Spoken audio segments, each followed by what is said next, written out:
Morning student. पिछले class में हम लोग अमाइन का केमिकल प्रॉपर्टीज पढ़ रहे थे और एनिलीन का भी कुछ केमिकल प्रॉपर्टीज पढ़े थे। आज एनिलीन का हम लोग को इलेक्ट्रोफिलिक सब्स्टिट्यूशन रिएक्शन पढ़ना है। तो जैसे स्टार्टिंग से ही हाइड्रोजन, फिर फिनॉल हो गया, बेंजोइक एसिड हो गया, इन सब का हम लोग रेजोनेंस स्ट्रक्चर लिखते आए थे। बिल्कुल सेम यहाँ पर एनिलीन यानी कि अमीनो बेंजीन का भी रेजोनेंस स्ट्रक्चर लिखेंगे, जिससे ये पता चलेगा कि इलेक्ट्रोफिलिक सब्स्टिट्यूशन रिएक्शन कहाँ हो सकता है। एनिलीन यानी अमीनो बेंजीन में बेंजीन के साथ में NH2 ग्रुप लगा होता है और अल्टरनेट पोजीशन पर डबल बॉन्ड होते हैं। यहाँ इस नाइट्रोजन के पास में लोन पेयर इलेक्ट्रॉन होता है। जब लोन पेयर इलेक्ट्रॉन पता चल गया तो बाकी का कंसेप्ट जो हाइड्रोजन में यूज किए थे वही यहाँ भी करेंगे। ये नाइट्रोजन का पेयर ऑफ इलेक्ट्रॉन शिफ्ट करेगा यहाँ पर, यानी इस जगह पे डबल बॉन्ड बनेगा and at the same time ये यहाँ शिफ्ट करेगा ऑर्थो पोजीशन पर, यानी अगले स्टेप में यहाँ हो गया NH2, इस जगह पे डबल बॉन्ड, यहाँ बेंजीन रिंग, यहाँ pair of electron minus charge, इस जगह पर प्लस चार्ज। याद रखिए अगले स्टेप में फिर ध्यान में आ रहा होगा ये पेयर ऑफ इलेक्ट्रॉन यहाँ शिफ्ट करेगा, डबल बॉन्ड बनेगा और ये डबल बॉन्ड पारा पोजीशन पर आएगा तो पेयर ऑफ इलेक्ट्रॉन में कन्वर्ट करेगा, यानी यहाँ ये आ गया NH2 positive charge, double bond, इस जगह पर डबल बॉन्ड, यहाँ pair of electron negative charge.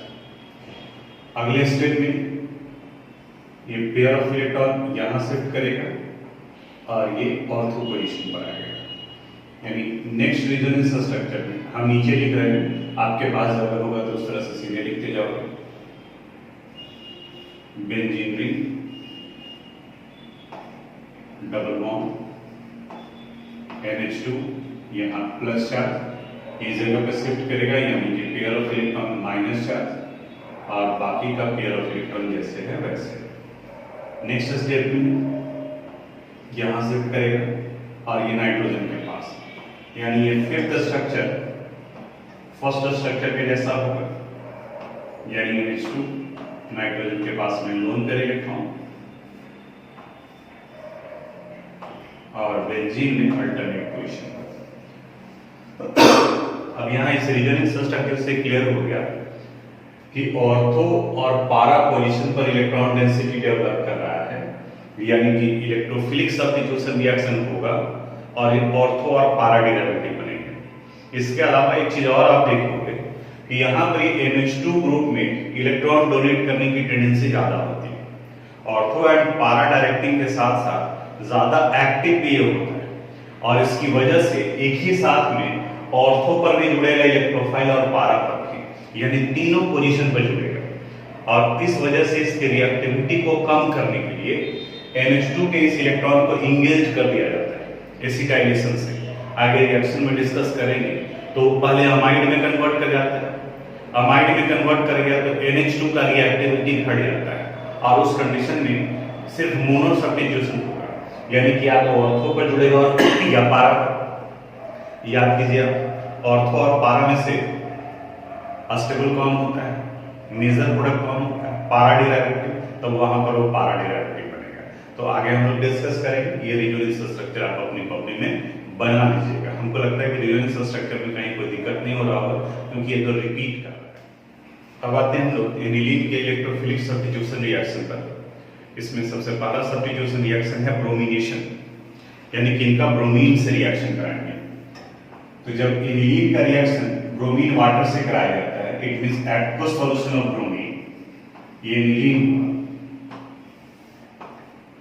Plus Br2H2 देखोगे एक्वस सॉल्यूशन ऑफ ब्रोमीन, तो 2,4,6 ट्राइब्रोमो एनिलीन का फॉर्मेशन होता है। NH2 अभी डिस्कस कर रहे थे कि NH2 ग्रुप के हाई रिएक्टिविटी की वजह से यानी सारे पोजीशन पर ये ब्रोमीन जुड़ता है, 2,4,6 ट्राइब्रोमो एनिलीन का फॉर्मेशन हुआ। वहीं अगर आप मोनो डेरिवेटिव बनाना चाहते हैं तो ब्रोमिनेशन कराने के पहले आपको अमाइन के NH2 ग्रुप की रिएक्टिविटी को कम करना होगा। इसके लिए एसिटाइलेशन करते हैं। एसिटाइलेशन हम लोग पढ़ चुके हैं पिछले वीडियो में, आप देखोगे तो एसिटिक अनहाइड्राइड के साथ रिएक्शन कराएंगे तो ये कन्वर्ट कर जाएगा अमाइड में, यानी यहां ये बन गया NHCO CH3 बेंजीनामाइड, by product CH3COOH निकलता है एसिटिक एसिड। आप एनसीईआरटी बुक देखेंगे तो यहाँ Br2 दिया हुआ है और इस जगह पर एसिटिक एसिड दिया हुआ है। तो एक्चुअली ये एसिटिक एसिड इनका इसके साथ कंबाइन करने के बाद एक जो एसिटिक आयन बचा हुआ रह जाता है उसकी वजह से बाई प्रोडक्ट बना है। अब जब ब्रोमिनेशन कराएंगे तो मोनोब्रोमिनेशन होगा।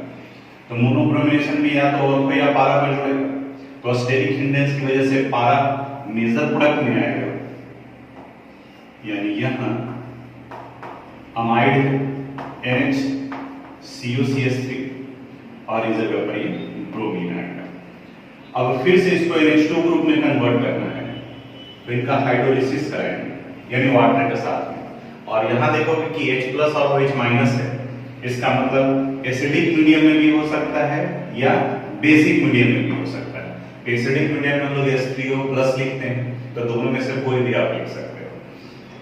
और अब ये कन्वर्ट कर जाएगा NH2 में और यहां पर ये Br का फॉर्मेशन, यानी कि ये ब्रोमिनेशन के साथ में हुआ। नोट करें। अब आते हैं हम लोग नेक्स्ट इलेक्ट्रोफिलिक सब्स्टिट्यूशन रिएक्शन यानी नाइट्रेशन पर। नाइट्रेशन में नाइट्रिक एसिड के साथ रिएक्शन कराते हैं इन the presence of sulphuric acid.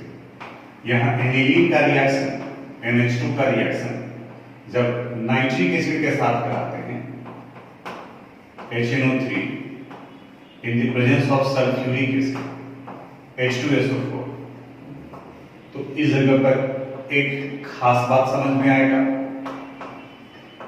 NH2 के साथ में रिएक्शन कर ऑर्थो डेरिवेटिव बनाता है जो कि बनना चाहिए, दूसरा पारा डेरिवेटिव भी बनेगा जो कि ऐसे बाकी के केसेस में भी पढ़ेंगे। यहाँ तक तो कॉमन ही है, कुछ अलग नहीं है। और ये मेजर प्रोडक्ट होता है, ये 2% के करीब में है और ये 51% है। और खास बात जो आपको यहाँ ध्यान देना है कि ऑर्थो और पारा के साथ साथ यहाँ मेटा डेरिवेटिव का भी फॉर्मेशन होता है, और ये Meta derivative second largest product 47%। तो सवाल यही उठता है कि मेटा कैसे बने। ऑर्थो और पारा में तो कहीं कोई दिक्कत नहीं है क्योंकि ऑर्थो और पारा पर इलेक्ट्रॉन डेंसिटी डेवलप कर रहा है। अब इसको थोड़ा समझोगे। एक्चुअली जब एनिलीन नाइट्रिक एसिड से और सल्फ्यूरिक एसिड के साथ रिएक्शन कराते हैं तो उसी वक्त में कुछ एनिलीन एनिलीनियम आयन में कन्वर्ट कर जाता है, NH3+ के फॉर्म में कन्वर्ट कर जाता है। अब इसके पास इलेक्ट्रॉन का डेफिशिएंसी हो गया। जैसे याद करो बेंजल्डिहाइड, बेंजोइक एसिड जो मेटा डेरिवेटिव क्योंकि वो बेंजीन रिंग से इलेक्ट्रॉन खींच रहा है, ऑर्थो और पारा पर पॉजिटिव चार्ज डेवलप कर रहा है, तो इसके एनिलीनियम आयन में कन्वर्ट करने की वजह से अब ये ऑर्थो और पारा न लेकर के ये मेटा प्रोडक्ट का फॉर्मेशन करेगा, यानी कि अब ये मेटा डेरिवेटिव का फॉर्मेशन करता है। यानी कि अगर कोई आपसे ये पूछे कि ऑर्थो और पारा, तो ये बनेगा क्योंकि ऑर्थो और पारा पर इलेक्ट्रॉन डेंसिटी डेवलप कर रहा है, लेकिन ये मेटा डेरिवेटिव का फॉर्मेशन कैसे हो गया? तो आप बताओगे कि एक्चुअली रिएक्शन में कुछ एनिलीनियम आयन में कन्वर्ट कर जाते हैं और वो एनिलीनियम आयन की वजह से ही मेटा प्रोडक्ट का फॉर्मेशन होता है जो ये 47% हुआ। अब इस कंडीशन में भी अगर इनके रिएक्टिविटी को हम कम करना चाहते हैं, मोनो डेरिवेटिव्स का फॉर्मेशन करना चाहते हैं, यानी कि सिर्फ पारा बने, तब फिर इनके रिएक्टिविटी को भी रिड्यूस कर देंगे। यानी कि सबसे पहले एनिलीन को अमाइड में कन्वर्ट कर देंगे। अभी डिस्कस किए थे हम लोग अमाइड में कन्वर्ट करने का मेथड, यानी CH3CO whole twice O acetic anhydride के साथ रिएक्शन कराएंगे, ये कन्वर्ट करेंगे बेंजीनामाइड में, यानी NH COCH3। अब इनका नाइट्रेशन करा दीजिए। Nitric acid in the presence of sulphuric acid, major product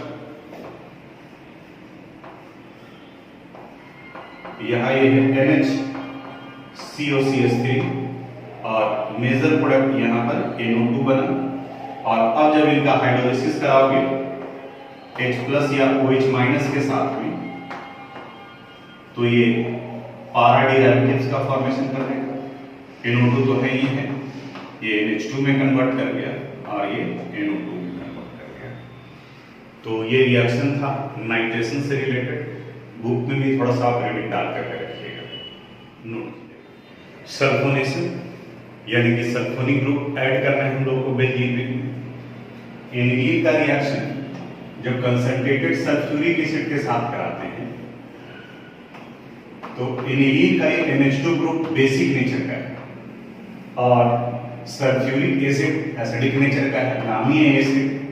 तो एसिड और बेस ये पहले कंबाइन कर साल्ट बनाते हैं। तो यहां पहले एनिलीनियम हाइड्रोजन सल्फेट का फॉर्मेशन हो जाता है, यानी यहां फॉर्मेशन हुआ NH3HSO4, यहां प्लस चार्ज और इसके ऊपर में minus charge, anilinium hydrogen sulphate. अब इस एनिलीनियम हाइड्रोजन सल्फेट को जब फिर हीट करते हैं तो एक H2O बाहर निकल जाता है। तो पारा अमीनो बेंजीन सल्फोनिक एसिड आप बुक देखेंगे तो सल्फानिलिक एसिड भी कहा जाता है, इनका फॉर्मेशन होता है SO3H का, ये बना। और ये प्रोटॉन ट्रांसफर कर एक इंपॉर्टेंट आयन ज्यूटर आयन का फॉर्मेशन करता है। प्रोटॉन ट्रांसफर होगा यानी कि यहाँ का H यहाँ, तो जैसे ही यहाँ चला गया तो ये कन्वर्ट कर गया NH3 में, इसके ऊपर प्लस चार्ज और इस SO3 के ऊपर में माइनस चार्ज। और इस आयन को ज्यूटर आयन कहा जाता है। बहुत इंपॉर्टेंट है, कई बार बोर्ड में पूछा हुआ है कि व्हाट इज ज्यूटर आयन, ध्यान से समझना। ऐसे किसी भी चार्ज स्पेसिस को अगर आप देखोगे, जिससे अगर हम लोग एसिटिक एसिड ही लेते CH3COO, तो ये आयनाइज कर जाता है HCH3COO- और +H+। तो आयन तो ये भी है, लेकिन इस आयन पर या तो नेगेटिव चार्ज होगा या फिर क्या होगा, पॉजिटिव चार्ज। लेकिन ज्यूटर आयन वैसे आयनिक स्पेसिस को कहते हैं जिसमें पॉजिटिव आयन भी है और नेगेटिव आयन, यानी एक ही चार्ज स्पेसिस पर पॉजिटिव और नेगेटिव दोनों है। जैसे यहाँ एसिटिक एसिड कंबाइंड फॉर्म में है, लेकिन जब आयनाइज करेगा तो या तो ये नेगेटिव होगा या फिर क्या होगा, पॉजिटिव होगा। लेकिन ज्यूटर आयन वैसे आयन को कहते हैं जिसमें आयनिक स्पेसिस के ऊपर में, चार्ज स्पेसिस के ऊपर में पॉजिटिव के साथ साथ नेगेटिव आयन भी होता है। और ये दो जगह पर आएगा, एक अभी हम लोग देखे ज्यूटर आयन, दूसरा बायोमॉलिक्यूल्स में जब हम लोग अमीनो एसिड्स के बारे में बात करेंगे तो अमीनो एसिड्स भी एक्वस मीडियम में ज्यूटर आयन का फॉर्मेशन करता है, यानी कि वहां पर भी पॉजिटिव और नेगेटिव आयन दोनों अवेलेबल रहेंगे। तो बहुत इंपॉर्टेंट है, याद रखिएगा, ध्यान रखिएगा। ज्यूटर आयन पूछे तो या तो आप यहाँ का एग्जाम्पल दे सकते हैं या तो फिर बायोमॉलिक्यूल्स में जब लोग प्रोटीन पढ़ेंगे तो उसका एग्जाम्पल आप दे सकते हैं। तो ये इनका फॉर्मेशन हुआ, ज्यूटर आयन कहा जाता है। यहां तक का ये पोर्शन पे हुआ, नोट कर लीजिएगा।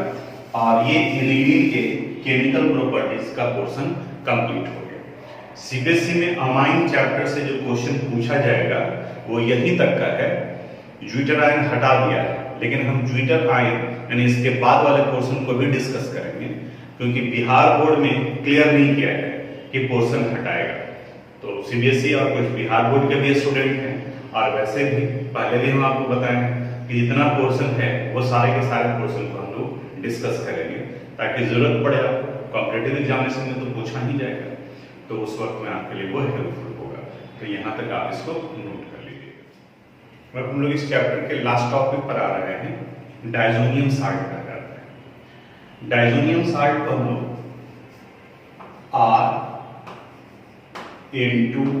R(X) से रिप्रेजेंट करते हैं। यहाँ पर ये R एलिफैटिक भी हो सकता है और एरोमेटिक भी हो सकता है, यानी कि कोई मिथाइल इथाइल प्रोपाइल ग्रुप भी लगा रह सकता है, या फिर इसका एरोमेटिक यानी कि बेंजीन रिंग भी रह सकता है। अमाइन का केमिकल प्रॉपर्टी याद करो, वहां हम लोग पढ़े थे कि एलिफैटिक और एरोमेटिक अमाइन नाइट्रस एसिड के साथ रिएक्ट कर डाइजोनियम साल्ट का फॉर्मेशन करता है। एलिफैटिक डाइजोनियम साल्ट अनस्टेबल होता है तो वो रेडिली हाइड्रोलाइज हो जाता है, जबकि एरोमेटिक डाइजोनियम साल्ट अस्टेबल होते हैं और बहुत इंपॉर्टेंट एरोमेटिक कंपाउंड है। करीब करीब एरोमेटिक कंपाउंड का सिंथेसिस डाइजोनियम साल्ट से किया जाता है। तो यहाँ जो हम लोग डिस्कस करते हैं वहाँ एरोमेटिक डाइजोनियम साल्ट के बारे में डिस्कस करेंगे, क्योंकि एलिफैटिक डाइजोनियम साल्ट तो अनस्टेबल होता है। इसके नोमेनक्लेचर के बारे में बताया है, बुक में भी आप पढ़ोगे। इसके नेमिंग का 3 पार्ट है। ये फर्स्ट पार्ट हो गया, इसे डाइजोनियम कहा जाता है, और ये थर्ड पार्ट यहाँ हो गया, यानी कि अभी जगह पर हाइड है, क्लोराइड है, सल्फेट है, उसके अनुसार से इसका नेमिंग करते हैं। जैसे अगर C6H5 N2Cl है, यहाँ प्लस और ये माइनस, तो पहले इस वाले पार्ट का नेमिंग करते हैं। तो देखो C6H5 पैरेंट सा हाइड्रोकार्बन कंसीडर करना है, फिनाइल नहीं, तो इन्हें कहा जाएगा बेंजीन। ये फर्स्ट पार्ट का हो गया। N2 प्लस को डाइजोनियम, तो यहाँ गया डाइजोनियम, और लास्ट में ये Cl है तो इन्हें कहा जाएगा क्लोराइड। यानी इसके नाम में ये 3 पार्ट जुड़ा हुआ है, बेंजीन, डाइजोनियम और ये क्लोराइड। ये N2 प्लस ये डाइजोनियम ग्रुप हुआ। अब इसके अनुसार से किसी का भी नेमिंग किया जा सकता है, C6H5 N2 Br, यहाँ प्लस और ये माइनस, तो अब देखो इसका नाम क्या हो जाएगा, बेंजीन, डाइजोनियम,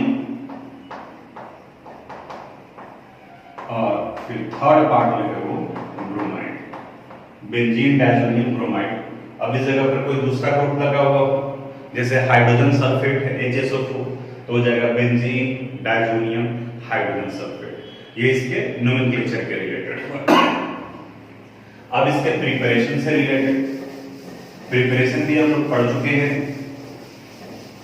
इनके रिएक्शन के लिए एनिलीन के साथ रिएक्शन कराते हैं,